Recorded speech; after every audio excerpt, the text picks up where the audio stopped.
Good morning student. आज हम लोग 12th में अकाउंट में क्वेश्चन नंबर 13 करेंगे। पिछला क्वेश्चन जो मैंने आपको भेजा है क्वेश्चन नंबर 5 क्रम में नहीं चलेगा हमारा। हम अपने जो सौदों के समायोजन है उस समायोजन के क्रम में सवाल करेंगे, न कि हम आपके किताब के क्रम में करेंगे। किताब में लास्ट क्वेश्चन हमारा 5 था, अब हम कर रहे हैं क्वेश्चन नंबर 13 पेज नंबर 2.78 पर। ठीक है, मैंने आपको इसके पहले जो सवाल सिखाया था उसमें जो सवाल हमने सीखा था वो केवल अधिनियम के आधार पर चल रहा था, चूंकि साझेदारी संलेख नहीं बनाया था। आज जो सवाल मैं आपको करा रही हूँ बोर्ड में ये सवाल मोस्ट रिपीटेड है, कई बार पूछा गया है। और इस सवाल की विशेषता ये है कि इसमें हम साझेदारी संलेख और अधिनियम दोनों का पालन करेंगे। कुछ जगह पर अधिनियम का पालन करेंगे, कुछ जगह पर साझेदारी संलेख का। देखिए क्वेश्चन नंबर 13 अपनी बुक में क्वेश्चन नंबर 13। बसंत और विष्णु एक फर्म में साझेदार हैं। चूंकि यहाँ पर अनुपात नहीं दिया इसलिए क्या लगेगा आपका अधिनियम। आगे देखिए 1 जनवरी 2017 को उनकी पूंजी दी हुई है 25,000 और 20,000। अंडरलाइन करें, साझेदारों की पूंजी दी हुई है। उन्हें पूंजी पर 8% की दर से ब्याज दिया जाता है। इन्होंने आपस में तय कर रखा है कि साझेदारों को पूंजी पर ब्याज देना है, तो हम गणना करके वो ब्याज का भुगतान करेंगे। ये ब्याज फर्म के लिए खर्चा रहेगा और साझेदारों के लिए इनकम। आगे उनके आहरण पर 12% ब्याज लगाना है। हमें चूंकि दर दी हुई है, तो यदि आपको आगे गणना किया हुआ नहीं दिया होगा आहरण का ब्याज, तो आपको इस ब्याज की गणना करनी होगी। ये फर्म के लिए इनकम रहेगा। आगे अंडरलाइन कीजिए, बसंत ने 1 जुलाई 2017 को 10,000 रुपए फर्म को ऋण के रूप में दिए। साझेदार फर्म को ऋण दे रहा है, तो अधिनियम क्या कहता है कि ऋण पर आप 6% वार्षिक की दर से क्या करेंगे, ब्याज का भुगतान। फर्म भुगतान करेगी, इसलिए फर्म के लिए क्या रहेगा, खर्चा। आगे विष्णु 5,000 रुपए वार्षिक वेतन पाने का अधिकार है। आपको विष्णु को क्या देना है, वेतन। चूंकि इन्होंने तय कर रखा है, इसलिए इस वेतन का जब हम भुगतान करेंगे तो ये वेतन फर्म के क्या रहेगा, खर्चा रहेगा। आगे उन्होंने कहा कि उनके आहरण पर ब्याज 600 और 500 रुपए लगाना है। अब ऊपर हमें आहरण पर ब्याज की दर दी हुई थी 12% और यहाँ ऑलरेडी कैलकुलेट करके दिया है आहरण का ब्याज, तो आप दर का उपयोग नहीं करेंगे। ये जो आहरण का ब्याज यहाँ दिया हुआ है, गणना किया हुआ, हम इसी ब्याज को अपने लाभ हानि नियोजन खाते में क्रेडिट साइड में दर्ज करेंगे। आगे इन्होंने कहा 31 दिसंबर 2017 को समाप्त होने वाले वर्ष का लाभ उपरोक्त समायोजन के पूर्व, मतलब ऊपर जितने भी समायोजन दिए थे वो कोई भी समायोजन इस लाभ में से एडजस्ट नहीं हुआ है। कितना दिया हुआ हमें, 25,000। इस 25,000 को अंडरलाइन करेंगे, हमारे सवाल की शुरुआत लाभ के रूप में रहेगी। आपसे केवल यह इन्होंने पूछा वर्ष 2017 का क्या बनाना है, लाभ हानि नियोजन खाता। केवल एक ही खाता हमसे पूछा है, हम उसी खाते को बनाएंगे। आप लोग नोट कीजिए और प्रारूप कीजिए। क्वेश्चन नंबर हम कर रहे हैं 13 पेज नंबर 2.74। पहले प्रारूप खींचेंगे आप, मैं कुछ जगह गणना के लिए छोड़ रही हूँ, आप पूरे पेज पे इसे खींचेंगे। कॉलम वही हमारे 4, सेंटर लाइन डबल, पहली लाइन में हेडिंग आएगी profit and loss appropriation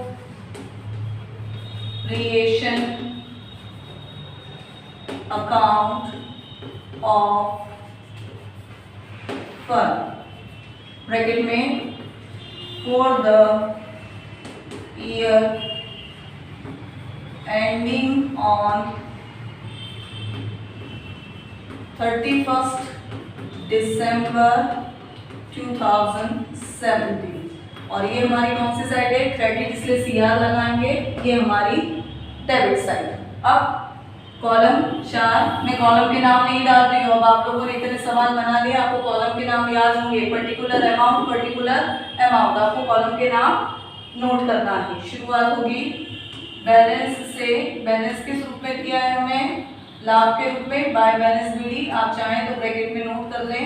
profit कितना दिया हुआ है आपको यहाँ, 25,000। ये सवाल की शुरुआत होगी। अब हमारा जो नियम है उसके अनुसार चले। डेबिट में समस्त खर्च और हानि, क्रेडिट में समस्त इनकम और प्रॉफिट। तो सबसे पहले शुरुआत करें। बसंत विष्णु साझेदार से भी कुछ लेना देना नहीं, उनकी पूंजी यहाँ नहीं आएगी। उन्हें पूंजी पर 8% से ब्याज देना है, तो खर्चा एक्सपेंसेस, इसलिए डेबिट में to interest on capital at the rate of, कितनी दर दी हुई है आपकी बार, 8%, तो 8% पर एनम, ये आप एक ही लाइन में लिखेंगे, आपका एक लाइन में आ जाएगा, आपकी कॉपी बड़ी है। किस किस को देना है, नाम नोट करें, बसंत, अगली लाइन में विष्णु। अब कैलकुलेट करें पूंजी पर ब्याज। तो पूंजी कितनी है, पहले वाले की पूंजी बसंत की दी हुई है 25,000। निकालने का तरीका क्या है, 25,000 गुणित 8 बटे 100, 2 शून्य से 2 शून्य गए, 250 में आप 8 का क्या करेंगे, गुणा। तो ये कितना आ जाएगा आपका 2000। ये किसका आ गया, आपका बसंत का। अब विष्णु की पूंजी कितनी दी हुई है, 20,000। तो उसकी गणना कैसे करेंगे आप, 20,000 गुणित 8 बटे 100, 2 शून्य से 2 शून्य गए, तो कितना आ गया, 8 दूनी 16। टोटल कितने हो गए, 3600। ये हम कहाँ लेंगे, आउटर में। पहले बसंत की पूंजी पर निकाला, फिर विष्णु की पूंजी पर ब्याज गणना कर लिया। आगे आरण पर ब्याज 12%, लेकिन हमने ये पढ़ लिया है पूरा सवाल में कि नीचे गणना किया हुआ ब्याज ऑलरेडी दिया है, इसलिए इस दर का उपयोग नहीं होगा। फिर आगे बढ़े, बसंत ने 1 जुलाई 2017 को 10,000 रुपए फर्म को ऋण दिए। ध्यान रखेंगे, ऋण कभी भी लाभानी नियोजन खाते में नहीं आएगा, लेकिन ऋण का ब्याज यहाँ लिखा जाएगा। ऋण फर्म को दिया, इसलिए फर्म से बदले में ब्याज का भुगतान करेगी। कहाँ पर नोट होगा, डेबिट में, टू इंटरेस्ट ऑन लोन। अब लोन पर ब्याज की दर दी नहीं है, इसलिए अधिनियम से चलेंगे eight the rate of 6% per annum प्रति वर्ष। अब हम गणना करेंगे, आप चाहें तो नोटिंग में पूंजी का ब्याज गणना कर सकते हैं, यहाँ आप डायरेक्ट कर सकते हैं, तो कोई दिक्कत ही नहीं है। अब हम ऋण पर ब्याज की गणना की पहली नोटिंग बनाएंगे। वर्किंग नोट नंबर 1 आप लिखेंगे, ऋण पर ब्याज की गणना, ब्रैकेट में स्पष्ट कर देंगे, 6% वार्षिक की दर से। कब से लगाना है हमें, ऋण कब दिया, 1 जुलाई, और हम बना कब रहे हैं, 31 दिसंबर को। तो 1 जुलाई से 31 दिसंबर तक हमारे कुल कितने महीने हुए, तो 6 माह के लिए। ये ब्रैकेट में नोटिंग रहेगी, तो बाद में आप रिवीजन करोगे तो आपको भी ध्यान रहेगा। अब हम गणना करते हैं, ऋण पर ब्याज है, तो ऋण कितना है हमारा 10,000 का, ब्याज की दर कितनी रखनी है, 6%। 6% का मीन्स 6/100। 6 माह का निकालना है, पूरे साल में कितने महीने होते हैं, 12। 6 महीने का निकालना है, इसलिए 6/12। 2 शून्य से 2 शून्य गए, 6 दूनी 12, 2 तिया 6, 3 में 100 का गुणा किया तो बराबर कितना आ गया हमारा, 300 रुपए। ये हमारी गणना कंप्लीट।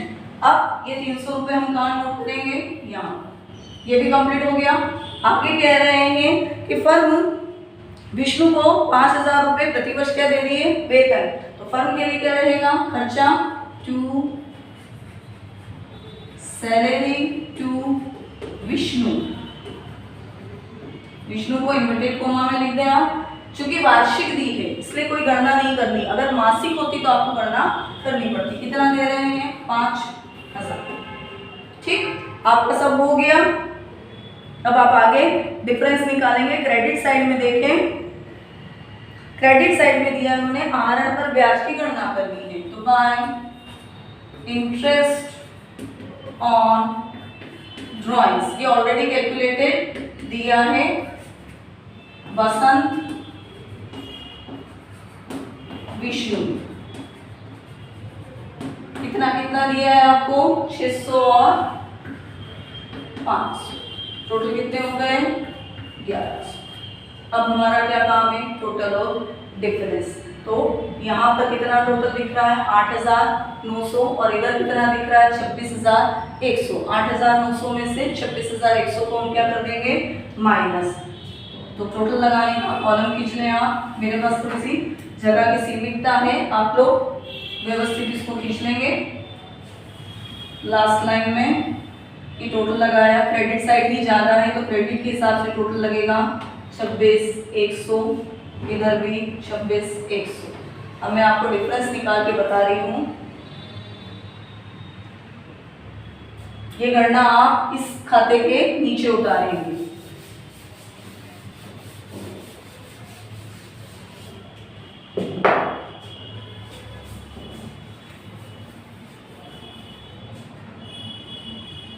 क्रेडिट का टोटल है हमारा 26,100 और डेबिट का टोटल हमने लगाया 5 और 3 8 और ये 900, 8,900।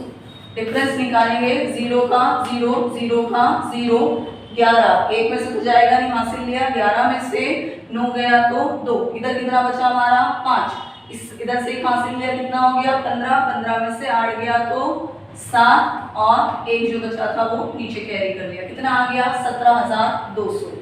ये आपका डिफरेंस या प्रॉफिट निकला, जो बसंत और विष्णु में बांट देंगे। टू नेट प्रॉफिट बसंत विष्णु। अब बांटने के लिए हमें क्या चाहिए, अनुपात, लेकिन इस सवाल में अनुपात नहीं दिया है तो हम अधिनियम की मदद लेंगे। अधिनियम क्या कहता है, जब साझेदारों के मध्य अनुपात तय न हो तो समान अनुपात में बांटो। तो दो लोगों में समान क्या होगा, 1:1 अर्थात 1/2, 1/2, आधा आधा दोनों को हम बांटेंगे। तो 17,200 बटे क्या करेंगे, 2 से काटा, 2 8 16, हासिल लगा 1, 2 6 12 और 2 शून्य के 2 शून्य, कितना कितना बढ़ गया, बसंत को भी 8,600 मिलेंगे, विष्णु को भी 8,600 मिलेंगे और आउटर में इन दोनों की टोटल वापस से कितनी आ जाएगी 17,200, जो डेबिट की टोटल वापस मिलकर हो जाएगी 26,100। इस सवाल की विशेषता क्या है, इसमें हमने दो जगह अधिनियम लगाया, एक तो लाभ हानि बांटते समय हमने समान अनुपात में बांटी अधिनियम के अनुसार, और ये जो बसंत ने हमें लोन दिया था उस लोन पर 6% वार्षिक की दर से ऋण लगाया। बाकी पूंजी पर ब्याज, सैलरी और इंटरेस्ट ऑन ड्रॉइंग्स ये हमने साझेदारी संलेख के अनुसार भुगतान कर दी। ये पूरा सवाल आपका कंप्लीट हुआ। आप कॉपी में नोट करें, मैं इसकी PDF भी आपको भेज रही हूँ। Thank you.